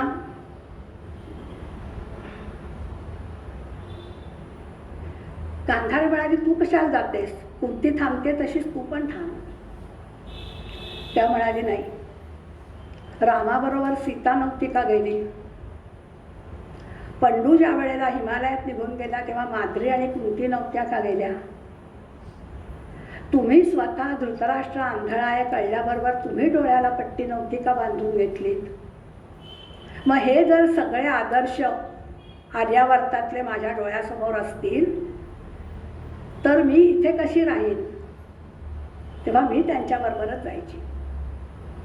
म्हणून तिथेच सगळे अलंकार वगैरे काय होते ते उतरवून ती त्यांच्याबरोबर गेली. तिथे गेल्यावर तरी सुखानं राहायला मिळालं का. जयद्रथाला तिचं बलानं हरण करायची वेळ जेव्हा आली तेव्हा ते नशिबानं परत ते पांडव जवळपास होते, त्यामुळे त्या जयद्रथाला मारलं गेलं. पण अर्जुनानं त्याला सांगितलं, तू तिथे जायचं, कुठेच जायचं, तिथे द्रौपदी आणि युधिष्ठिर आहेत, त्यांना सांगायचं की मी तुमचा दास आहे म्हणून. इथे सुद्धा त्यानं केस काढून त्याला त्यावेळेचे दास जसे राहत तसा दास बनवला होता. आणि मग जयद्रथाला तिथे सुद्धा तिला सुखानं राहता आलं नाही. ती 12 वर्ष काढून झाल्यानंतर जेव्हा परत 13वं अज्ञातवासाचं वर्ष काढायचं होतं ते सुद्धा तिला सैरंद्री म्हणून काढायला लागलं. तिथे परत कीचक आडवा आला. म्हणजे एका मागून एक संकटच तिच्यावर येत गेलेली होती. फक्त संकटातून सुद्धा ती तावून सुलाखून बाहेर पडली. म्हणून त्या क्रांती,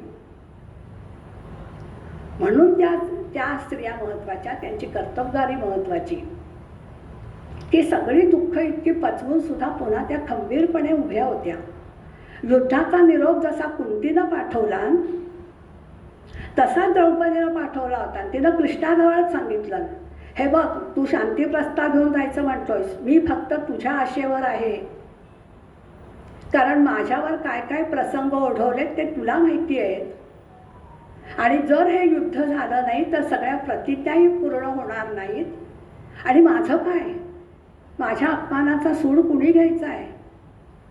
तेव्हा युद्ध व्हायलाच हवं आणि भीक म्हणून नको. माझ्या पतीने युद्धामध्ये पराक्रम करूनच राज्यपद मिळवायला हवं. ते मारले गेले तरी चालतील. तू गीतेमध्ये सांग, तू गीतानंतर घडली, ते कृष्णानं ते नंतर सांगितलं, ते द्रौपदीनं सांगितलं.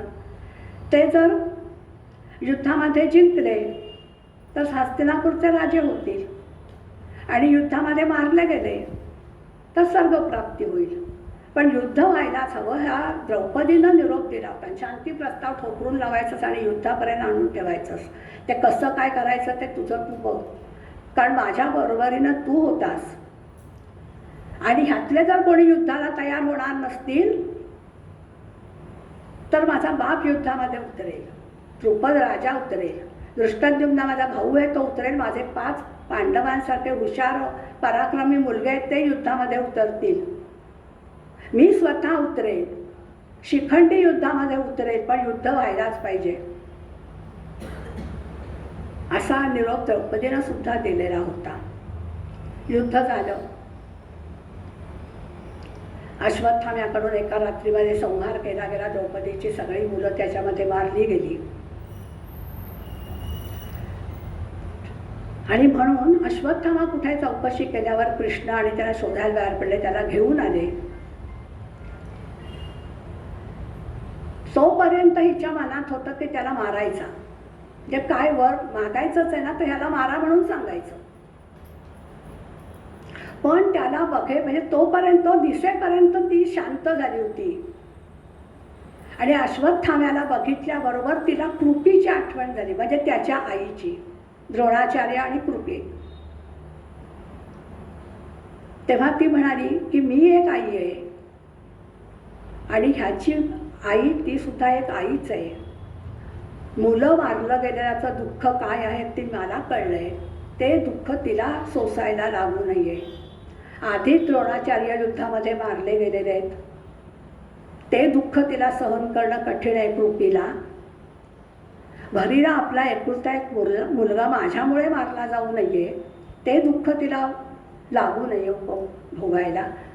आणि म्हणून अश्वत्थाम्याला आणल्याबरोबर तिनं कृष्णाला सांगितलं की नको, याचा वध नको करू. मुलं मारलेल्याचं दुःख काय असतं ते मला कळलंय. फक्त याचा कपाळावरचा मणी काढून घ्या, याला शिक्षा मिळायला हवी. युद्ध संपल्यानंतर यानं जे काही केलेलं आहे त्याची शिक्षा त्याला मिळून दे, त्याच्या आईला नको, म्हणून मारू नका. पण मणी काढून घ्या, हा तसा भटकत फिरत राहून दे. ती जखम आणि त्याच्यातून वाहणारं ते रक्तकू बघून त्याला आपण काय केलं होतं हे सतत जाणवत राहायला हवं. तो मणी मात्र तिनं काढून घेतला आणि धर्मराजाच्या मुकुटामध्ये घातला गेला. अशी ही द्रौपदी. पण सगळं राज्य मिळवल्यानंतर पांडवांच्या बरोबरीनं राहिली. नंतरच्या त्या प्रसंगामध्ये उत्तरेलाही तिनं धीर दिलेला होता. ही तिसरी झाली. चौथी अंबा, काशीराजाची मुलगी. काशीराजाची मुलगी अंबा, अंबिका, अंबालिका.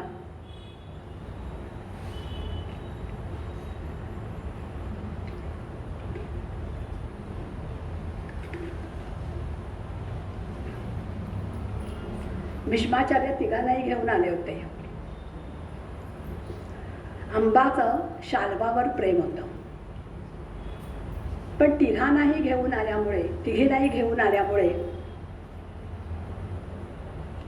शाल्वाचा संबंधच काही आला नाही. पण इथे आल्यानंतर त्यानं भीष्माना आणि सत्यवतीला सांगितलं की माझं त्याच्यावर प्रेम होतं. जर हे मध्ये भीष्माचार्यांनी केलं नसतं तर मी शाल्वाच्या गळ्यात माळ घालणार होते, कारण पुढच्याच ह्याच्यामध्ये शाल्व बसलेला होता. तेव्हा मध्ये जर भीष्माचार्याने आम्हाला ओढून आणलं नसतं तर मी एक पाऊल पुढे टाकलं असतं की शाल्वाच्या गळ्यात माळ पडली असती.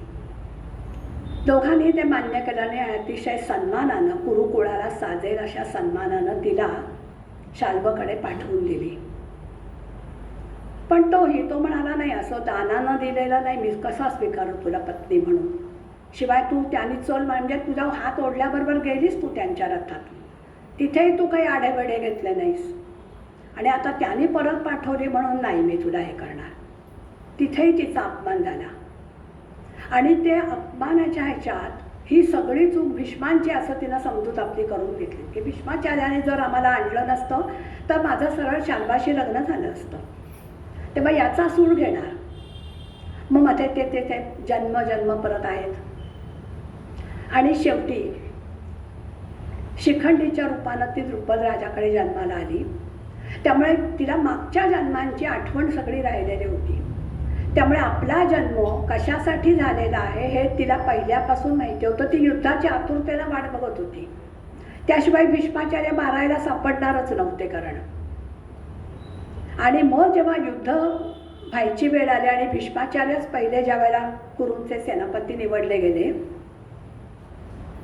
तेव्हा अर्जुनाला मान्य नसून सुद्धा त्यांचं मरण कशात आहे ते कृष्ण आणि आधी जाऊन त्यांना भेटून आले. ती कृष्ण नीती. आणि एकदा मी स्त्रीबरोबर युद्ध करणार नाही, आणि ती शिखंडी स्त्री आहे मला माहिती आहे कारण ती अंबा आहे मागच्या जन्मीची, हे भीष्माने त्याला सांगितलं. त्यामुळे अर्जुनाच्या रथामध्ये तिला पुढे बसवून मागून बाण मारून त्यांना मारलं गेलं. अशी अंबा रणांगणामध्ये येऊन आपण एकदा जे ध्येय ठरवलेलं होतं ते ध्येय जन्माजन्मांतरी सुद्धा ते तसंच राखून ठेवून शेवट ज्याच्यासाठी जन्म झाला ते पुरं करूनच ती गेली. ही चौथी अंबा. चूक का बरोबर ह्याचा निर्णय आपण करायचा नाही. त्या परिस्थितीप्रमाणे ते बरोबरही असेल. थोडीशी खलनायकी जरी झाक त्याला असली आणि भीष्माचार्य आपण आपले मानत असल्यामुळे अंबा चुकली असं जर आपल्याला वाटत असेल तर ही ज्याची त्याची वैयक्तिक मतं असतील. त्याच्यानंतर सत्यवती फारच कमी वेळासाठी. दुसरी पत्नी म्हणून ती कुरुकुळात आली. पहिली गंगा होती, दुसरी पत्नी म्हणून कुरुकुळात आली. ते चित्रांगद आणि विचित्रवीर्य 2 मुलगे तिला झाले. एक अल्पायुषीच निघाला, दुसरं लग्न झाल्यावर गेलं. पण आता वंशविस्तार कसा? आता तिच्यातली माता संपली होती आणि कुरुकुळाचं रक्षण तिला करायचं होतं, व्यक्तीकडून समष्टीकडे. कुरुकुळ महत्त्वाचं आहे. त्यात हे सगळं संपलंच आहे. जर माझे दोन्ही मुलगे गेले तर कुरुकुळाला वंशज कुठं आहे पुढे? म्हणून तिनं पहिल्यांदा भीष्माला गळ घातली. पण भीष्म जेव्हा आपल्या प्रतिज्ञेपासून जराही ढळला नाही तेव्हा तिनं त्याला, भीष्माला, आपला पहिला पुत्र जो व्यास आहे त्याची कथा सांगितली. तो म्हणाला ठीक आहे, त्याला बोलवून घे. आणि ती पद्धत त्या काळामध्ये राजमान्य असल्यासारखी होती. नियोगाची पद्धत राजघराण्याशी संबंधित किंवा एखादा उच्च ह्याच्यातला ब्राह्मण किंवा मग त्या घरातले ज्येष्ठ नागरिक काय ठरवतील तसं अशाकडनं वंश चालवण्यासाठी स्वतःचं मन न गुंतवता वंश चालवणं एवढ्याच हेतूनं पुत्रप्राप्ती चालू होती. मग त्यावेळेला ते मान्य होती पद्धत. त्यामुळे व्यास आले आणि मग मगाशी सांगितल्याप्रमाणे त्यांचं रूप बघूनच त्यातली एक भीतीला डोळे मिटले तो धृतराष्ट्र आणि दुसरी पांढरी फट्ट पडली तो पंडू. असे ते सगळे जन्माला आलेले होते. पण सत्यवतीला नंतर कुरुकुळ आठवल्यामुळे तिचं नाव कुरुकुळामध्ये म्हणजे ह्या बरोबरीनं जरी अगदी घेतलं नाही तरीसुद्धा घ्यायला पाहिजे स्त्री म्हणून. या सगळ्या महत्त्वाच्या नायिका झाल्या. शिवाय सुभद्रा आहेच, उत्तरा आहेच, थोडं थोडंच कार्य असेल पण आहे. म्हणजे मला आठवतं आहे की एकदा मला आकाशवाणीवर काहीतरी लिहायचं होतं म्हणा किंवा बोलायचं होतं आणि म्हणून मी चित्रे डॉक्टरांना विचारलं होतं की सुभद्रेबद्दल काय हो सांगता येईल, म्हणजे काय असं तिचं कार्य इतरांच्या इतकं आहे. तेव्हा ते म्हणाले की एखादी व्यक्ती त्या ठिकाणी हजर असणं हे सुद्धा महत्त्वाचं असतं. म्हणजे सुभद्रा त्या ठिकाणी सुभद्राच असणं गरजेचं होतं. म्हणजे सुभद्रा असल्यामुळेच पुढचं कथानक घडू शकलं. ती कृष्णाची बहीण होती. त्यामुळे म्हणाले सुभद्रेचं महत्त्व ते आहे की तिनं फार विरोधही केला नाही, उलट ते अर्जुनाच्या प्रेमात पडल्यामुळे पुढचं सगळं सोपं गेलं. आणि एक मात्र सांगितलं जातं तिच्या बाबतीत की मला त्या राजाचं नाव आता आठवत नाही पण त्या राजाशी कृष्णाचं वैर होतं आणि त्या राजानं सुभद्रेकडे म्हणजे शरण मागितलेली होती आणि सुभद्रेला शस्त्रास्त्रांची माहिती असल्यामुळे मी तुझी मदत करीन असं सांगितलेलं होतं. आणि म्हणून तिनं अर्जुनाला सांगितलं की त्या राजाला तू मदत कर. तशी म्हणाला अगं कृष्ण, मी आणि कृष्ण सखे आहोत, मला याला मदत करायची म्हणजे कृष्णाशी लढायला, मग मी कसा लढू त्याच्याशी, मला ते पटणारच नाही. तेव्हा तिनं सांगितलं ते नाही, जर कृष्णाची चूक असेल आणि हा मला शरण आला असेल तर ह्याला तुला मदत करायला हवी आणि तू करणार नसलास तर सांग, मी रणांगणावर जाणार आहे. शेवटी अर्जुन तयार झाला आणि कृष्ण अर्जुन असं ते युद्ध झालं. अर्थात कृष्णानं मग थांबवलं, चूक मान्य झाली असेल. पण म्हणजे ही जी रणांगणावर जायची तयारी होती. अशा ह्या सगळ्या महत्त्वाच्या मुख्य कथानकातल्या नायिका. आता उपकथानकाकडे वळायचं तर पहिलं आपल्या लक्षामध्ये येईल शकुंतला. शकुन पक्षाने वाढवली, कण्वांच्या आश्रमात नंतर ती वाढली. तिथे दुष्यंत गेला होता, त्यानं बघितलं, प्रेमात पडली, गांधर्व विवाह झाला. कडबा आल्यावर त्याला माहिती दिली गेली, सगळं झालं. तुला इथून मी न्यायला लोक पाठवतो असं सांगून तो निघून गेला आणि नंतर तो बहुतेक विसरला. बऱ्याच काळपर्यंत कडवाने आणि शकुंतलेनं वाट पाहिली, तोपर्यंत तिला मुलगा झाला. आणि आता मुलाला त्याचे अधिकार मिळणं गरजेचं आहे. म्हणजे मी स्त्री असण्यापेक्षा मी आता आई आहे आणि माझा मुलगा जर हस्तिनापूरच्या गादीवर बसायला हवा असेल तर आता तो बापापर्यंत जाऊन पोचायला हवा. त्यामुळे कण्व तिला घेऊन दुष्यंतापर्यंत जाऊन पोचले. त्यानं ओळखायला नकार दिला. तिनं मुलाला घेऊन ऋषींचा आश्रम गाठला, पण त्याच्यावर इतके उत्तम संस्कार आणि सगळं शस्त्रास्त्रांचं योग्य ज्ञान त्याला दिलं. आणि मग दुष्यंताची जेव्हा पुत्राशी गाठ पडली तेव्हा तिथे त्याला जेव्हा कळलं की हा शकुंतलेचा मुलगा आहे, तेव्हा तो म्हणाला की दरबारामध्ये काही गोष्टी मला मान्य करता येत नव्हत्या, कारण लोकांच्या समक्ष आपला विवाह झालेला नव्हता. लोकांनी ते मान्य करायला हवं होतं. आता हे सगळे ऋषी वगैरे पण सांगतील आणि आता लोकांनाही पटलं असेल. ती म्हणाली मला नको, मला तो अवहेर केलास तरी चालेल, मी जाईन परत आश्रमात, पण ह्या मुलाला त्याचा हक्क आणि त्याचा बाप मिळायला हवा. हस्तिनापूरचा हा जर युवराज होणार असेल मोठा असल्यामुळे तर ते त्याला मिळायला हवं. आणि तिनं संस्कार करून इतका भरताला तयार केलेला होता की ते भरतकुळ म्हणून ते ओळखलं जायला लागलं. कुरुकुळ सुरुवातीला भरतकुळ म्हणून पण ओळखलं गेलं.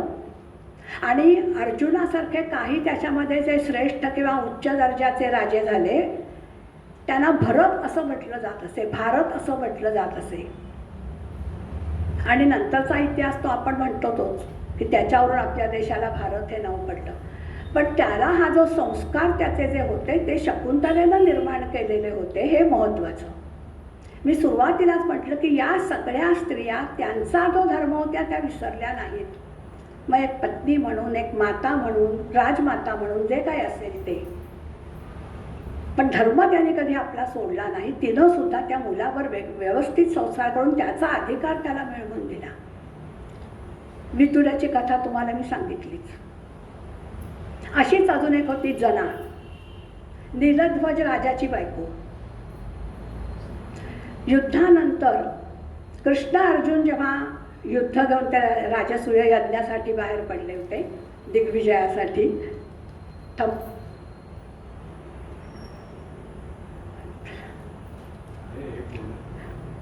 बाहेर पडले होते, तेव्हा त्या इथपर्यंत जेव्हा येऊन पोहोचले तेव्हा त्या जनाचा नवरा नीलध्वज राजा हा खरं म्हणजे कृष्ण भक्त होता आणि म्हणून त्याच्याशी युद्ध करावं असं त्याला वाटत नव्हतं. त्यापेक्षा शरण जावं, तर घोडा वगैरे काही आपण अडवूया नको असं त्याचं म्हणणं होतं. पण त्याचा मुलगा जो होता प्रबर म्हणून, तो म्हणाला नाही, घोडा आलेला आहे तो मी अडवणार, आपण क्षत्रिय आहोत, युद्धामध्ये मेलो तरी चालेल, पण असंच का मांडलिकत्व मानायचं. आणि जनाचंही म्हणणं आपल्या मुलासारखं होतं. त्यामुळे मुळात आपला नवरा माघार घेतो हेच तिला पटत नव्हतं. आणि जेव्हा मुलाचे विचार आपल्या विचारांशी जुळतात ते तिच्या लक्षात आलं, तेव्हा तिनं मुलाला युद्धासाठी तयार केलं. त्या युद्धामध्ये तो खरंच मारला गेला मुलगा. आणि नीलध्वज कृष्णाचा भक्त असल्यामुळे त्यानं युद्ध मुलगा मेल्याबरोबर थांबवलं आणि कृष्ण आणि अर्जुनाला आपल्या राज्यामध्ये आणलं. युद्ध थांबलं. हिनं विचारलं, अहो ते शत्रू म्हणून आले होते, तुम्ही युद्ध का थांबवलं? तो गेला तसा तुम्ही गेला असतात तरी मला चाललं असतं, पण युद्ध का थांबवलं तुम्ही? ते भक्त वगैरे काहीही नाही. आत्ता उलट तुमचं कर्तव्य, तुम्ही कर्तव्य केलेलंच कृष्णाला आवडलं असतं आणि एक क्षत्रिय राजा म्हणून तुम्ही तुमचं कर्तव्य पार पाडायला हवं होतं, तुम्ही युद्धच करायला हवं होतं. त्याचे परिणाम काय होतील याचा विचार तुम्ही करायचा नव्हता, तुमचं कर्तव्याला तुम्ही चुकलात असं म्हणून ती जना राजवाड्यातून जी बाहेर पडली त्या सगळ्यांचा तिनं त्याग केला आणि गंगेमध्ये देह अर्पण केला. कृष्ण आणि अर्जुन सुद्धा क्षणभर तिच्याकडे बघत राहिले. तिचं भाषण त्यांनी ऐकलेलं होतं, सगळं बोलणं. त्यामुळे त्यांनी सुद्धा शेवटी म्हणजे कौतुक वाटलं त्या बाईचं त्यांना. अशा या सगळ्या स्त्रिया असतील. आणि मग गवळणीने आपण शेवट करूया. कृष्णाच्या गवळणी या उपकथानकामध्ये येतात. भक्ती कशी असावी त्याचं मूर्तिमंत उदाहरण म्हणजे यशोदा. वात्सल्यातून भक्ती कशी साधता येते आणि भक्तीतून देव कसा आपलासा करून घेता येतो. कर्तव्य जर आईचं तेच असेल तर ते कसं पूर्ण होऊ शकतं. गवळणींची भक्ती त्याच्यामध्ये काम हेतू नाही, पण पराकोटीचा अद्वैत म्हणजे काय असतं त्याचं मूर्तिमंत उदाहरण म्हणजे त्या गवळणी होत्या. त्यातलीच ती राधा होती. पूर्ण महाभारतामध्ये या सगळ्या स्त्रिया आपल्याला अशा पाहायला सापडतात. या सगळ्या स्त्रियांना माझ्या विचारांची फुलं मी अर्पण करते आणि माझे विचार मी थांबवते. ओम नमो भगवते